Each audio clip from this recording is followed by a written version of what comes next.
Well, welcome back, guys, to another episode of Big Rig Banter. I hope everyone's had a decent week. And I don't know who is watching on YouTube or who's watching on Spotify, but if you're ever curious about how you could support the channel and the podcast, links will be in the description. Also, I want to make sure I put this in the beginning, because if I don't, a lot of you guys won't stay to the end to hear about it. But I'm here in Arkansas, and there's another, not a driver, but another YouTuber that had reached out on Facebook asking for a shout out, and I went and checked out his channel. It's kind of neat. It's not anything like what we do here, but his YouTube channel is &official Chris 0. He seems to make some of the type of videos that are just shorts and,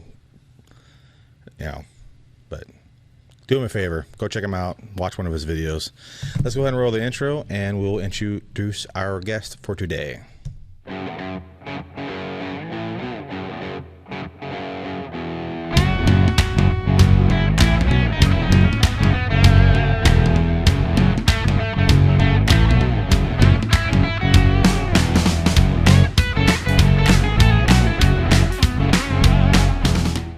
Okay, so I hope you guys are still enjoying the music from our intro. I want to introduce our guest for the day, the Bowerman's most rootin' tootin', roughest, toughest cowboy here at Bowerman Trucking. You got Kody Brown, goes by Junior. Say hello. Howdy. All right, so you've been with Bowerman for a few months now. I think you're one of our graduated mentees that we have here. Everything going well here? You like it? You love it? So far. Love to hate it, hate to love it? Pretty much, yeah. And so, just not liking them damn sensors. Right. So you're a pretty new driver. You were at 29, you said? Yes, sir. Is that right? So how long you been driving? Been driving for, this year will be going on 6 years. 6 years? And you still like it? Oh, yeah. Grew up in the trucking industry. So what, you generational trucker? Third generation. Third generation. So daddy and granddad drove? Yeah. My granddad drove, did it for a while with John Deere. That whole boom will move. You can get closer so you don't have to lean forward. And my dad's been doing it for 29 years in September. Is he still driving? Yes, sir. What about your grandfather? No, he passed away when I was a baby. Oh, okay. So he hung up the keys. Got it. Decided not to renew his CDL. Pretty much. I guess that's what happens. You stop driving. That's it. You're done. Like, both his brothers drive truck. My uncle on my mom's side drives truck. So, just kind of. So what do you think of this driving environment we're dealing with these days, or with all these wonderful newbie drivers that, I've mentioned several times with some of our other drivers that I need to give Frito-Lay a call because I'm getting tired of their shit, and they just look at me like, what are you talking about? Frito-Lay. They make Cracker Jack. They need to stop putting goddamn driver's licenses in boxes of Cracker Jacks, because where else? I don't know. The way some of these bitches drive, I don't know how the hell they got their license in the first place. And don't get me started on some of these newer drivers. Yeah, don't get me started on the foreign ones either. Swift. I have no problem with anyone that's from another country, whether they drive or not. But I don't know. There's just some attire that should be considered, unprofessional. If you're walking in with your little stretchy pants, okay,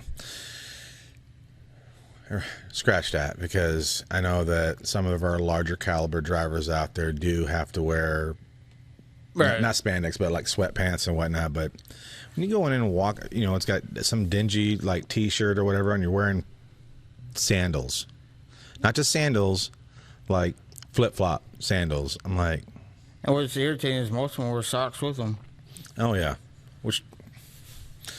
well, I do that because it's more comfortable. Now I don't wear the ones with the thing that goes between your toes. I can't do that. And so I see a lot of them wear socks with them son bitches. I don't know how you do it. It's no. So. And what's funny is it's supposed to be illegal. You're not supposed to be wearing those when you get fuel, but I see a lot of drivers. I've never heard of that being a rule or a law. That's what I got told when I started driving. Well, I guess it's one way. I guess it's one way to get you to like put your damn shoes on. Well, my driving instructor was a little cuckoo because you've been driving since 2002. Right. Have you ever heard of a wheel seal on these duals being in between the wheels? No. According to my driver instructor, up when I did my test, there's an outer wheel, inner wheel, and one in between the wheels. No. My dad's been doing this for 29 years, and I asked him, no. I don't get that.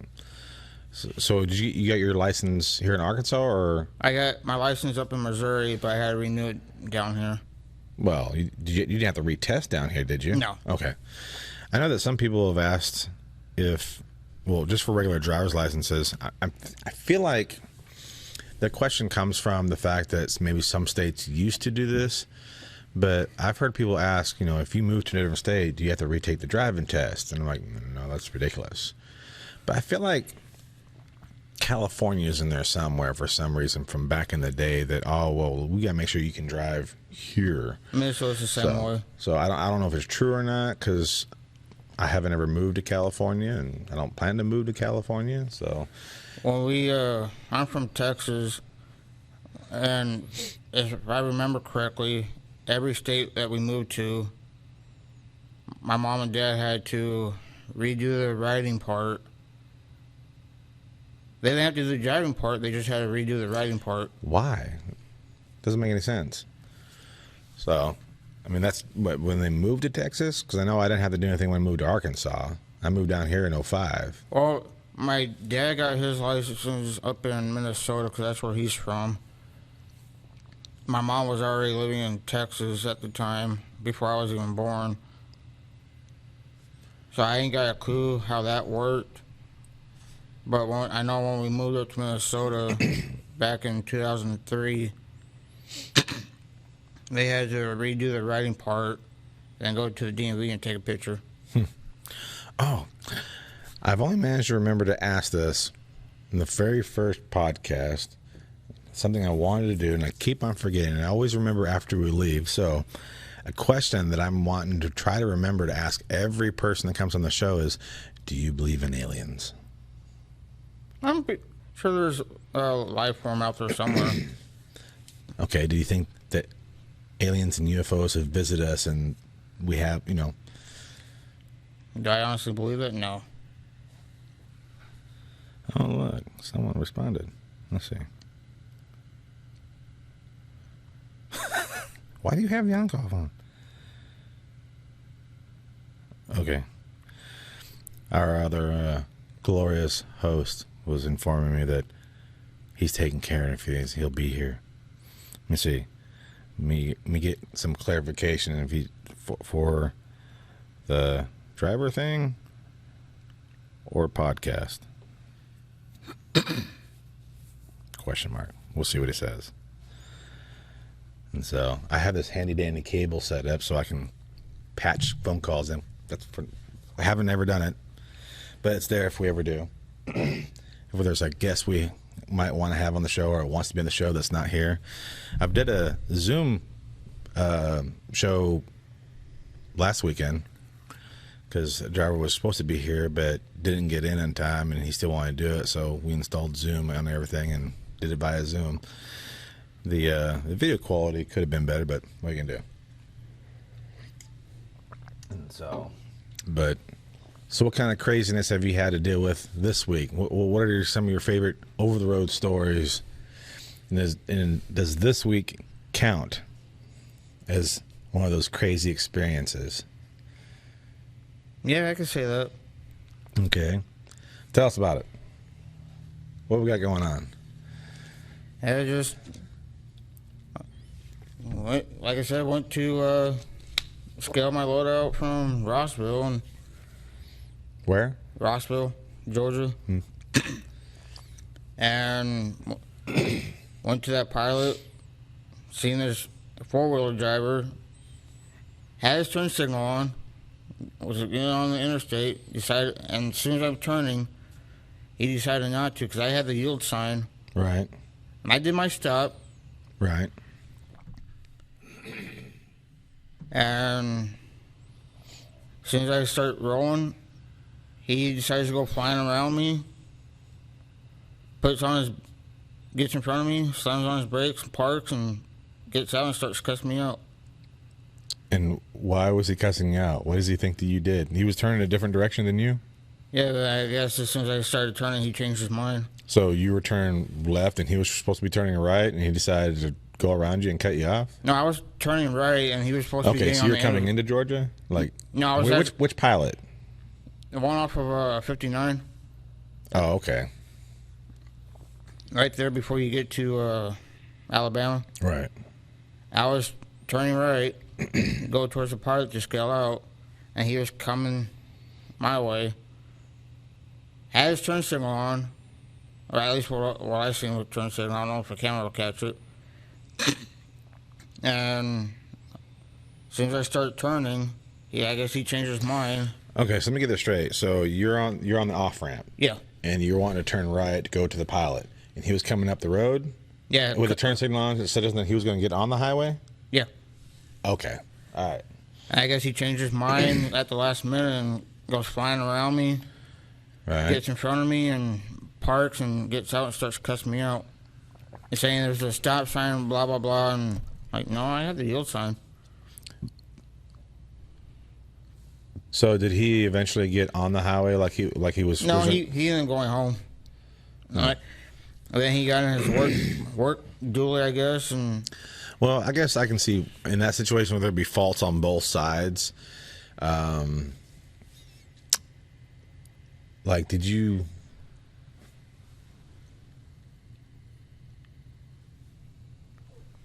Sorry, got distracted. I wasn't sure it was a crack in my camera. I'm like, what the hell? Because if you would have waited longer to verify he was actually turning, because I don't believe anything anyone says. I get mad at the people that don't use their turn signals. yeah, I do too. Be at a stop sign, be waiting for a clearing and everything else. See this line of cars, and no one wants to turn on the turn signal. Like, okay, they're still going straight, and then they turn. And I'm like, you son of a bitch, because now I could have turned, but now I got these cars coming from this direction. Right. I can't turn out now because you couldn't just turn on a damn blinker. Right.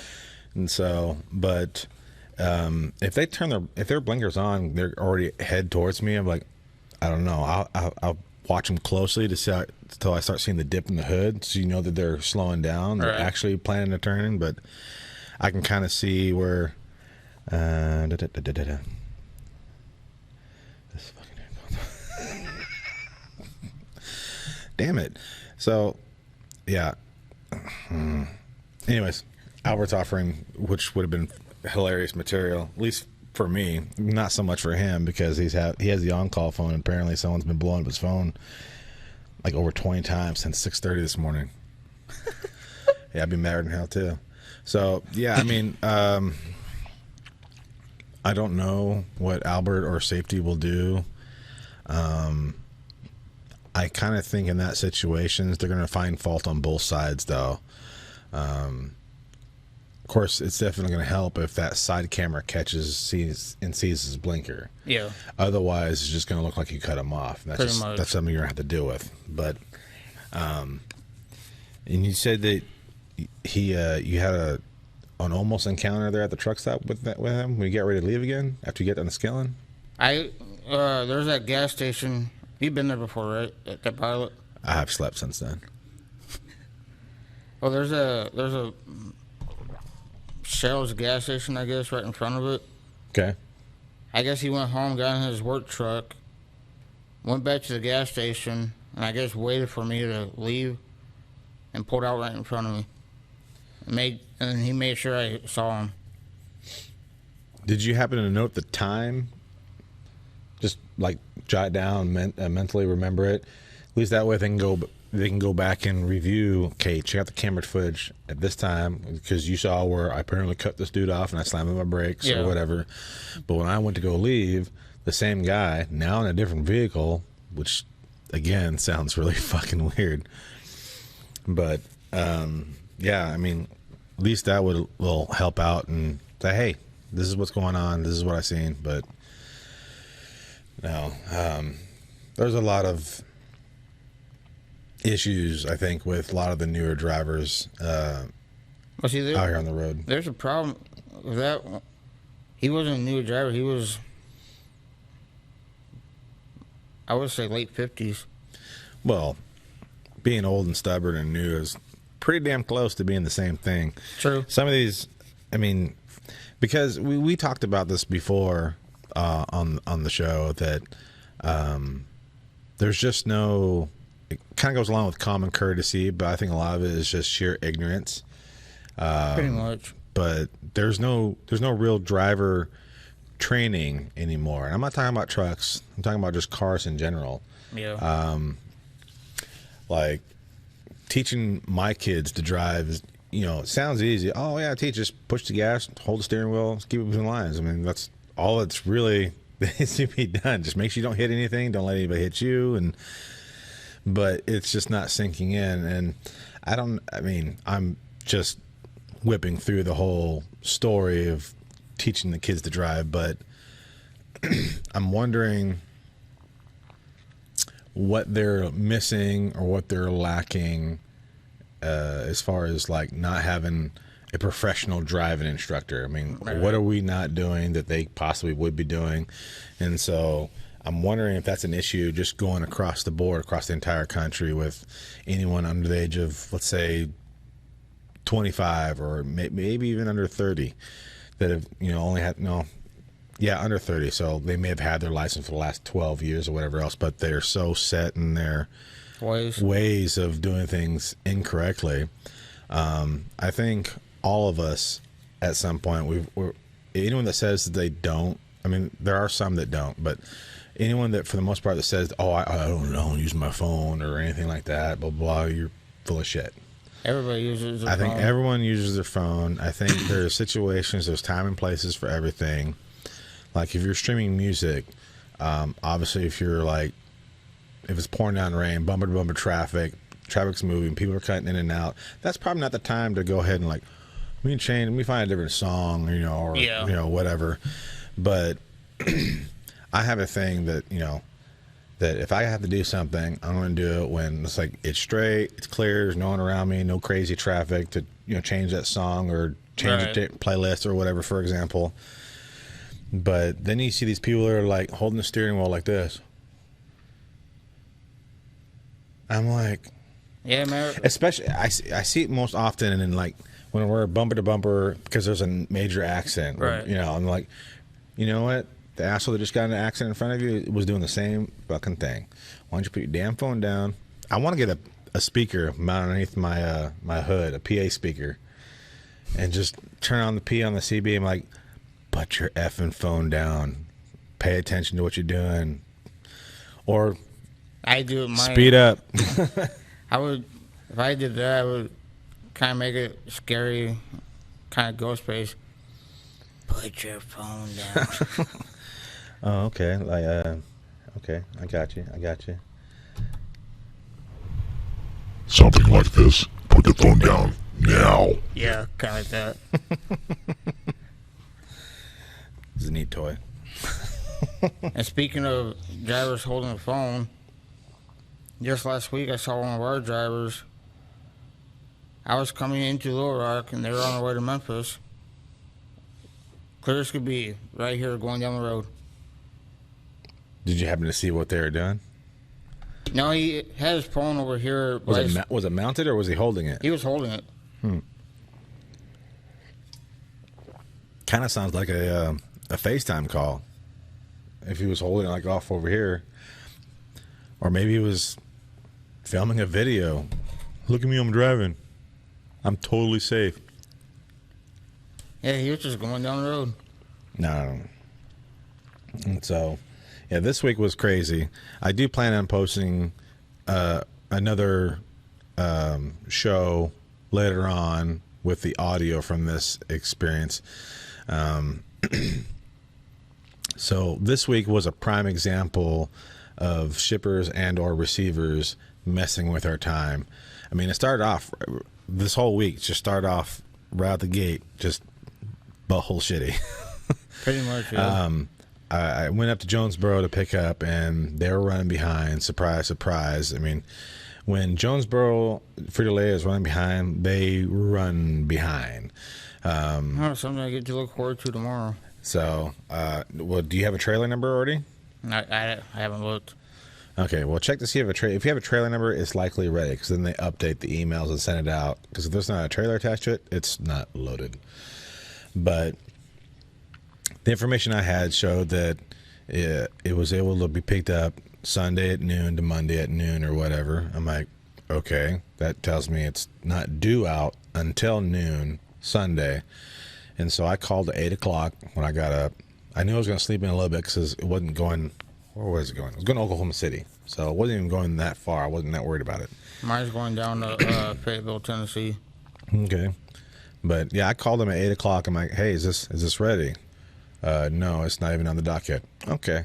It's not due until 12. Okay. And the loading time on those loads is between 3 and 4 hours. All right. So, because it's not palletized, it's all just blowing into the floor.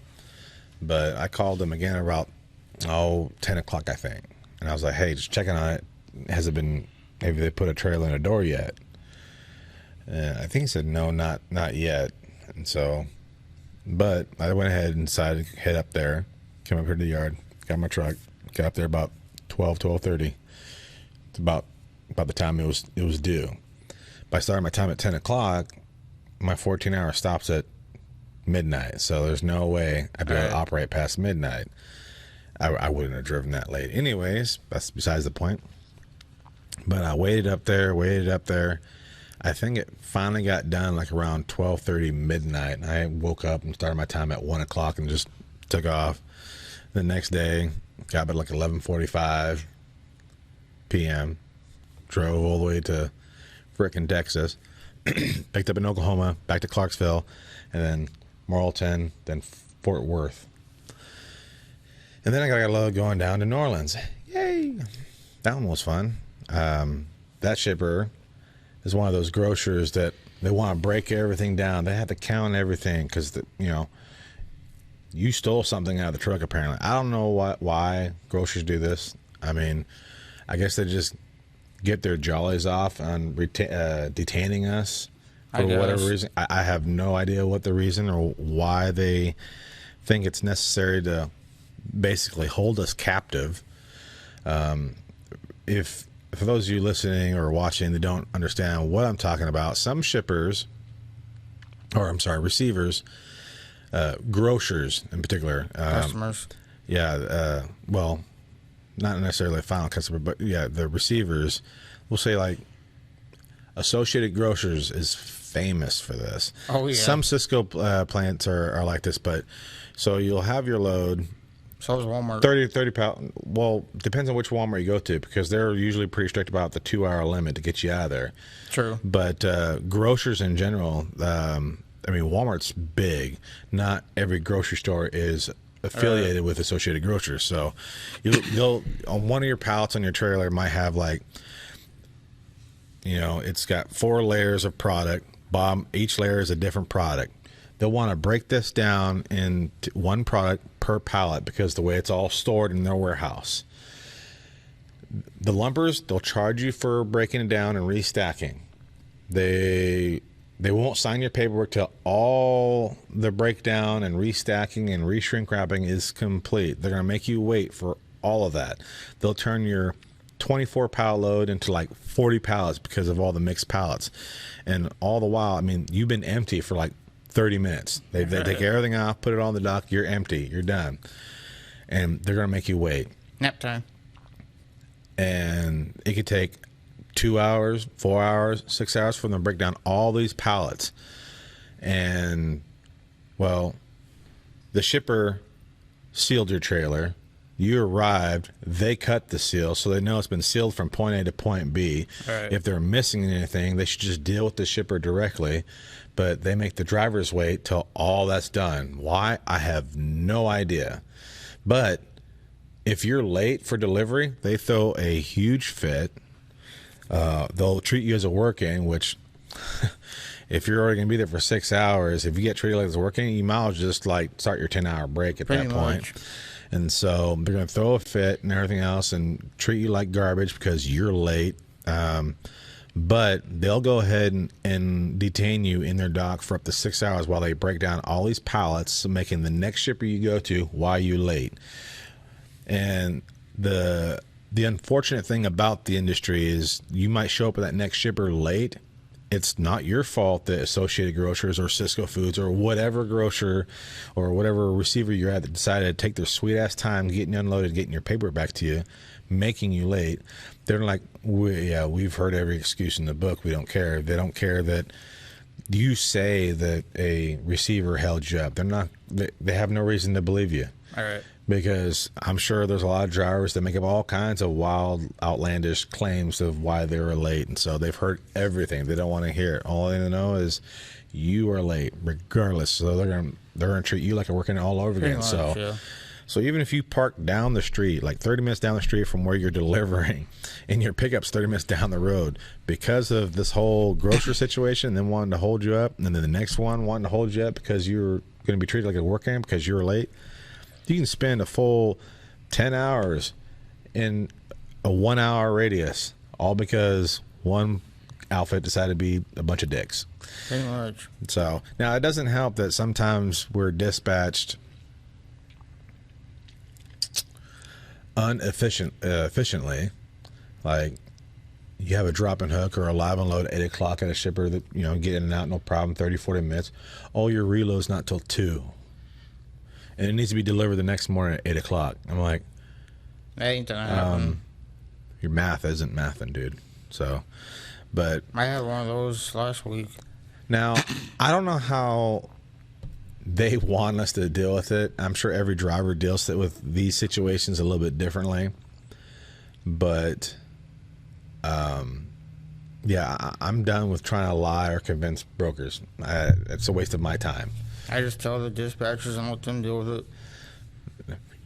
No, I'll get a call or, you know, I don't call brokers for the simple fact that I got tired of getting attitude from them. Like, didn't your dispatch give you this information? Do you not have your information? So, like, fine. If you don't want me to call you, I'm not going to call you ever again. I guarantee it. If you're assigned to a load on a brokered load, the broker has your number. So if they really need something, they'll get a hold of you, text you, or whatever else, or they'll harass dispatch and say, how come your driver hasn't contacted us, blah, blah, blah. I'm like, bitch, you have his number, you know? So I don't call him for that. But if they call me, I will go out of my way to call him. If I'm going to be late somewhere, I'm going to tell him, yeah, this isn't going to deliver on time. Oh, what's going on? Your math, you know, or whatever the case may be. I was empty for 6 hours waiting for a reload. I just got this 30 minutes ago, and I'm telling you right now, it's not going to either pick up on time or deliver on time. Oh, what happened? I just told you. Well, that's just not what we were told. I don't care what you're told. I'm not here to lie for anybody. I might as well just tell you now, it's going to be late. That would have to tell you why it's late tomorrow. So all right. Let's just deal with it. If it's a problem, you should have contacted us this morning when I was empty. It's not my problem. Pretty much. I hate TLC's the worst of it. Not TLC. TCL. Yeah, TCL. And then they have or TQL. Yes, TQL. TQL's the worst. I get attitude from them, and I'm like, there's one out. I think it's Echo. Is it Echo? Is either Echo or somebody else. They love to just they want you to you have to accept the tracking. I'm gonna have no problem with that. Some of the drivers are like, I don't want to install another damn app on my phone. Blah, I gotta know, you know, you ain't paying for my phone. Blah blah blah blah. And I'm like, or you can call and be harassed by the brokers, or you can have this tracking app. So I have no problem with the tracking apps for the most part. I uninstall them because they keep asking for an update. I'm like, dude, your load's been delivered 2 days now, so I'll uninstall the app because it keeps on asking me where the hell I'm at. See, when I get to broker loads, I don't contact them. I don't download the app. I just pick up the load, deliver it, right, be done. But I can't remember which one it was, but they'll call and, hey, just want to check to see if you got picked up. I'm like, is the tracking not working? Oh yeah, it's working. Then why are you calling me? And they'll send me a text. I'm like, look, dude, hey, text us when you're loaded. No. So you want me to either call you, text you, or update your tracking app. Pick Yeah. one. I will not do all three. T-Quill's bad about that. It's okay. Just use the tracking app. All right. Don't call. Not unless there's something new or pertinent information that I need. Do not call. Do not text. I'm using your tracking app. If there's a problem, I will contact you. If you don't hear from me, no news is good news. So Right. beat it.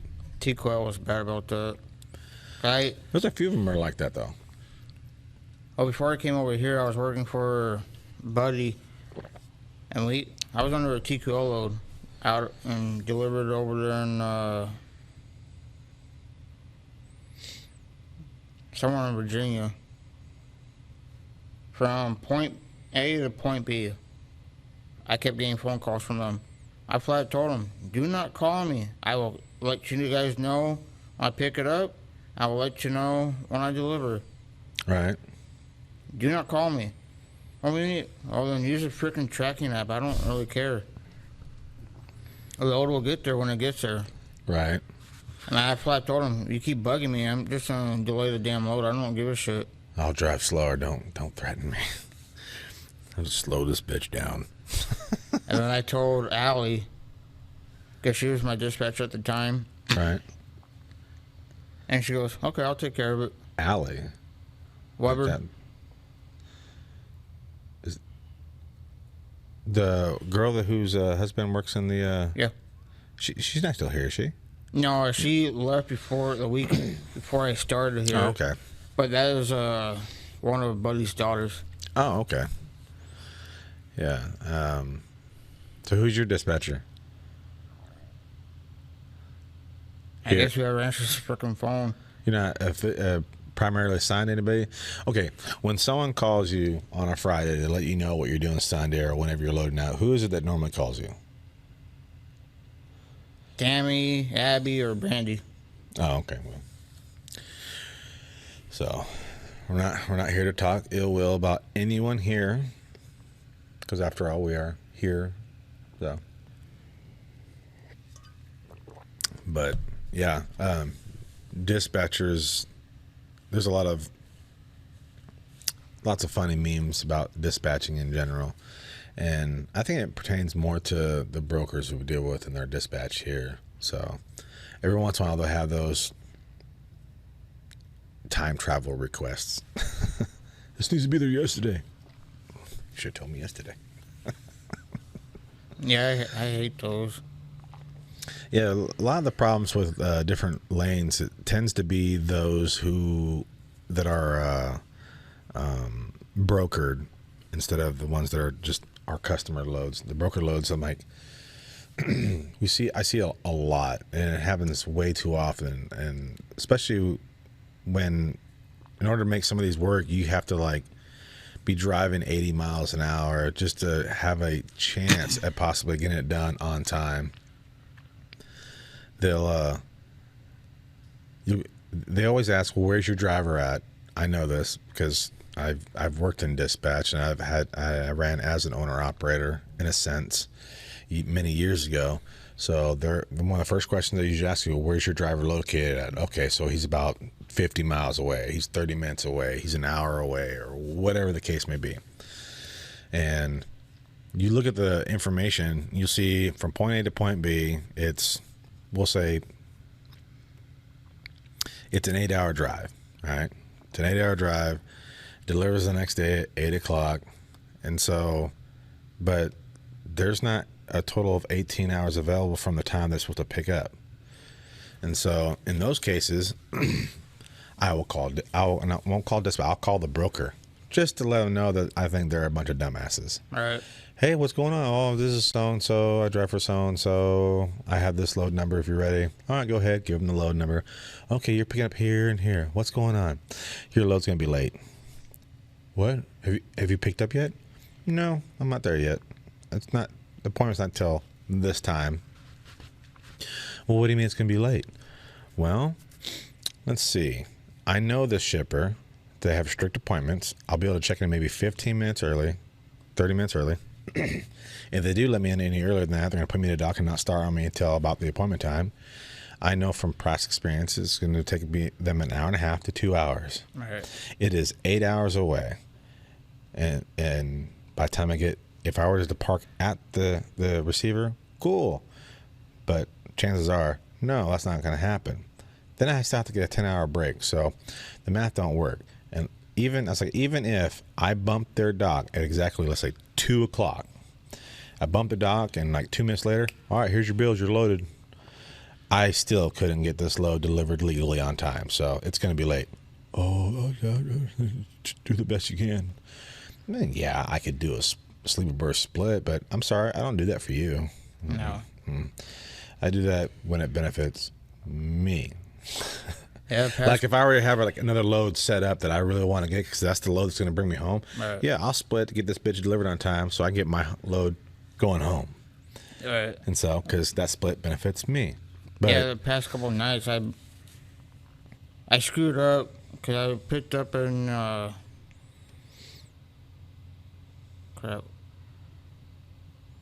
Fort Gibson, going down to Fort Gibson, that's Oklahoma. yeah. 45,000 pound load. Yay. And that load was going down there on the other side of no. Where the hell was that load going? You've slept since then.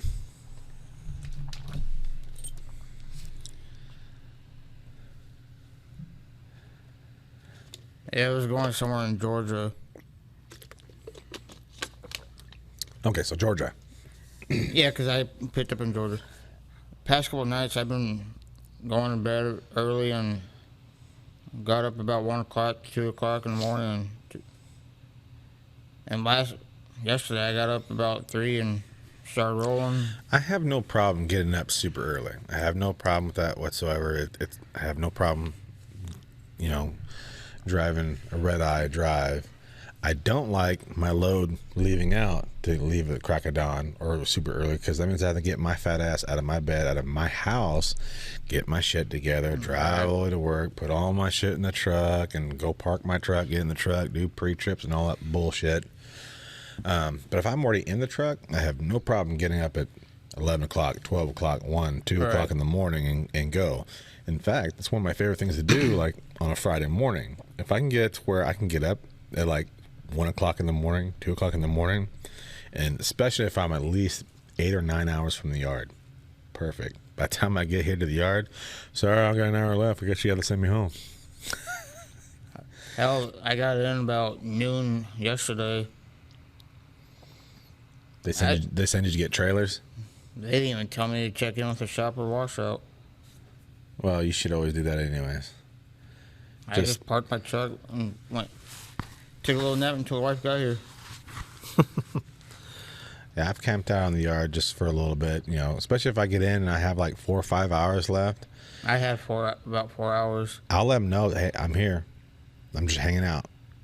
Oh, well, just check with the shop. If it's like 1 o'clock in the afternoon and I still have, or 12 or 1 o'clock in the afternoon, and I still have like 4 hours left, and they say, go ahead and check on that, I usually like to wait. I'll wait till about 2 o'clock or 2:30 or something like that, just in case something comes up. I'm there, I'm available, because otherwise I'm just gonna go home and just twiddle my thumbs, like, so I can do nothing here as easy as I can do nothing at home. So I'll hang out, I'll bullshit, talk to drivers that come in and go home, or talk to people in the shop, or run to Matt, Jacob, or people in the office, or just shoot the shit for a little bit, and then I'll take off around 2:30. Yeah, as soon as my wife picked me up, I got in the car and I passed out. She woke me up when we got back to BB. They pick up my kid from school. Of course, if I'm not expecting it and you wake me up, Right. Of course, most people is the same way. They kind of jump. I'm like, what? We're here to go get Jasper. Okay. Like, You have kids? I got 2. 2? How old are they? My daughter will be 6 in July. My son will be 5 in July. So you have young kids. I actually have 3, but I don't really want to talk about the other one. Okay. Well, that one's kind of a story that will end up pissing me off. And You brought it up, not me. So I gotta have a 23-year-old. Damn. Well, she will be 23. She turns 23 next week, and then I have Happy early birthday. my 17-year-old will be this November he'll be 18. he's our resident band geek, so he plays a number of instruments. He's done all region, all state, and if he did it this year as a junior, he'll more than likely go all state again next year, which is all good for if he ever gets around to figuring out what the hell he wants to do. A band scholarship is one of the easiest scholarships you can get. Unfortunately, if you don't want to keep doing band, it's probably not the scholarship you want, because it's part of the conditions for that scholarship. You have to join the band. I know that during marching season he plays the sousaphone, which tuba, the one that you carry, the big round one. From what I've heard that if you're willing to march, play the sousaphone, I guess there's like a demand for sousaphone players, and they're just like throwing money at these kids. I'm like, you might want to just consider doing some more marching, because you're getting paid technically. In other words, you're not paying for any tuition. You won't have to pay for any of your room and board. You'll likely get a full meal allowance, so just a full ride.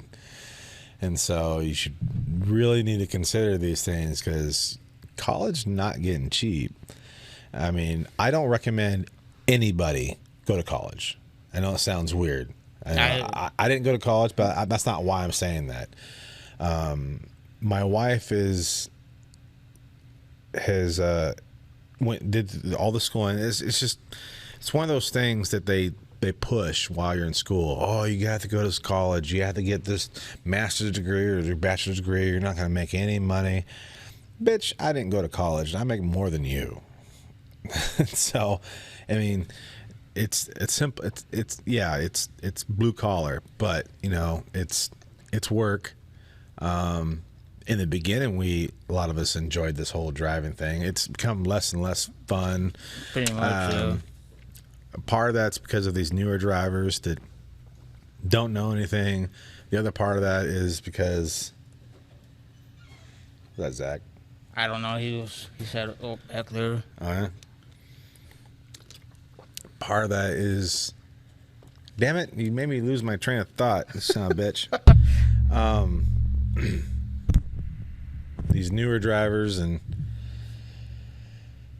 what the hell was I saying? Making money. It not being fun. Part of it's these newer drivers, and a lot of it's mostly regulation. Of course, customers, brokers, shippers, receivers don't help with that much either. But I see when back in the day, of course you know this, you get stuck at a shipper receiver, you could run paper logs and still make it on time. Now that we're on this e-log. Oh no! See, how do you feel about e-logs? Do you like them? No, I hate them. You crazy? See, you haven't been driving long enough to appreciate the electronic logs. Because before, you know how much history we had to rewrite. Don't put truckers in charge of writing the history books. They would all be full of shit. I grew up out here. My dad used to run. I bring this driver up all the time, only because we had been friends for like over 12 years until recent events for whatever reasons. But he was not a fan of the electronic logs in the beginning. But as he ran the logs, he enjoyed them a lot more. I mean, we've all ran outlaw. We've all liked not wanting to be told when you need to rest. I'll stop when I'm tired kind of thing. But with the e-logs, you're guaranteed to get a 10-hour nap if you need it. I can still do that. You will have time off, because DOT says you will have time off. If you don't, we'll know, because we'll look at your computer. Pretty much, yeah. And so, unless you cheat and lie and use PC, which I don't agree with, there's a time and place for PC, and there's a lot of drivers that are still using it incorrectly. I'm not going to name any names, but they know who they are, and I don't agree with how they've used it. Just because, again, I don't know, that could be part of the whole ignorant thing, not understanding the proper way of using it or implementing it, or if they just don't give a shit. Either, I don't know, either way. But yeah, so The only time I really got away with it is when I worked for a hopper company out of New Mexico. Of course, that's when all the pandemic crap was still going on. yeah, agriculture got a big pass. I think, in fact, if I remember correctly, I feel like during all that stuff, agriculture, anything that's considered, agriculture, anything food related or essential, I feel like there was a small time there when like all the shelves were empty and they were just trying to pick up. That they extended the hours to a 16-hour clock. Not for the entire trucking industry, but just certain divisions. I can't remember. I think it was reefer and hopper. 'Cause I know when I worked for Buddy, there was a couple times we were able to do the agricultural PC exempt stuff Right. because of the COVID and the pandemic crap. Right. But when I was doing a hopper, I just, because of it being agricultural, not one time did I ever do my, I did a pre-trip. I didn't show it, but I did a pre-trip. And I run 1,500 miles, 1,000 miles a day. And So if you weren't driving a truck, what would you want to be doing? probably go back to being a security guard. Security. Where'd you run security at? Because you said go back. I did security for the airport. And then got laid off for that. I mean, there's not like a hobby that you'd like to focus on and try to make a career out of, like arts and crafts or, paint or, If it's a hobby, the one thing I would love to do, of course I don't have a body for it no more, is bowling. Bowling, huh? Is there any money in bowling? Yeah. Maybe you become a pro. I haven't been. My wife says that we've been over here to the bowling alley here in Searcy, but I don't recall ever going to that bowling alley. I know it's popular enough because it's usually always busy on Friday evenings. That's always got like a parking lot. That's got a small parking lot. That does not help that place. But I've only been there once. Does BB have any? BB doesn't have a bowling alley, right? Cabot and Conway are owned by the same people. Right. I believe they bought the one in Heber. The ones that own the one in Cabot and Conway bought the one in Heber. They built a main event in Little Rock, didn't they? I've only been to that one a couple times. But yeah, they did build one, right? Where's it at? I believe that one would be off of Market. Or Markham. Okay. Because I remember hearing them about them opening one up down there. So we thought about going there and, just go play around, do stuff in Little Rock, see a movie, go bowling, whatever. I know there's one in Jacksonville. I haven't been to that one yet. Right. So, yeah. I used to be, in high school, I used to be on a youth league. And that's how I got started in bowling, but some crap happened with my shoulders and I can't handle it as much. Were you thinking something like go to a chiropractor and have them like maybe tweak and fix and everything? Oh, what happened was... do you still go bowling on your own, just fool around? Every blue moon. Matter of fact, we were thinking about doing that today. After all this. Right. Take the kids bowling because they seem to enjoy it now. Right. It's one of my the favorite games on the Nintendo Wii. But my brother-in-law, he's good at it. Because have you ever played the Wii? Once. Okay, well, we'll get into it another time. This isn't a gaming channel, but Even though I've talked a little bit about gaming out here on the road. I mean, well, heck, what do you do? Do you watch movies in your truck, or do you play any games in your truck? What do you do? I do both. Do you? What do you got, like a TV and game console with you, or you just play games on your phone? Phone. Okay. I know some people. I want to get TV and a game console, but don't have the internet for it. Well, don't get a console that requires internet. No Xboxes, no PlayStation 10s. Well, see, I could get the Xbox and not have to work, because I have games that will work for it, but I just don't have it. Look, hell, especially in my truck now, I can't figure out how to get the damn TV up there. Do you not have the... There's a bracket, but there's some deal I'm not really sure how to connect my TV to. I just watch movies and play games on my phone. Well, do you not have a VESA mount in the back of your TV? Because not all TVs have a VESA mount. About the four holes, yeah. Yeah, I got that, but like I said, my bracket in the truck's got some bar on the bottom. Do you not have the actual plate? No. Okay. It's just the 4 holes on the back of the TV. But on the arm in the truck, there's not that 4-hole bracket? It's got that, but there's some kind of long bar connected to it. Okay. That I'm not really sure if it was on there, but I don't mess with it. I just watch TV and play games on my phone. So, yeah. I mean, I have a tablet. I don't really use it that much. I haven't used it in quite a while. It's probably dead. It's in my backpack that I take it with me on the road, so I could take it out and charge it, but I took the SIM card out. It's in my truck right now because I listen to music and other stuff in my personal truck more often than I've used a tablet. But I should probably go and take that out, start using the tablet again, watch my movies on a bigger screen because it's got internet without having to tether. So, but all right, well, I think we'll wrap it up here. So it's been fun, it's been interesting.